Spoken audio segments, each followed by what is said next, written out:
Hello and welcome to another episode of the Classical Republican. Today we're talking about Ukraine's breakaway regions in the east. And this is very important at this time as these regions were used as a justification for Russia to invade Ukraine.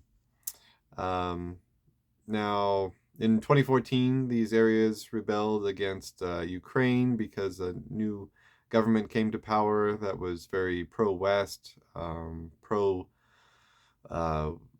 European Union, pro-NATO, and because of that and culture war issues and disputes over language, they wanted to break away. There are reports of atrocities on both sides. There seem to be people with fascist sympathies on both sides of the conflict, though to call the Ukrainians all fascist or Ukraine a fascist state is hyperbole and is not very accurate when Putin made that call. The Russians have invaded a sovereign nation, violating their sovereignty on trumped-up charges of genocide of Russian-speaking people within Ukraine. So I can't really, I'm not, this video isn't to justify that, but to understand a little bit more about the argument that the Russians are making. You have two republics. You have the Donetsk People's Republic, and you have the Luhansk People's Republic. Now let's go through some of the issues with their regimes. The government head of the Donetsk People's Republic is Denis Pushilin. They have a People's Council of 100 deputies. They have 4-year terms. Their political parties, the more popular political parties, are the Communist Party, the Free Donbass, and the New Russia Party. There's about 2 million people in that area, and let's go on to the Luhansk People's Republic.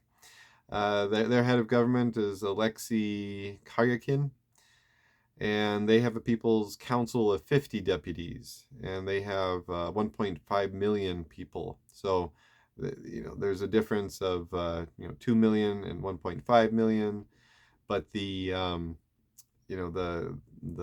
council, the People's Council of the LPR has only 50, while the DPR has 100. Some of the other similarities are they both use the Russian ruble for currency. They seem to have law enforcement, militias, and a postal service. So they do seem to have semi-functioning government, though using a unicameral system, using well, that's actually very popular in Eastern Europe, having a unicameral system, and these are not very classical republics when it comes to my classically Republican analysis. So hopefully the war ends soon, and we are able to continue to progress in classically Republican ways. Long live the Republic.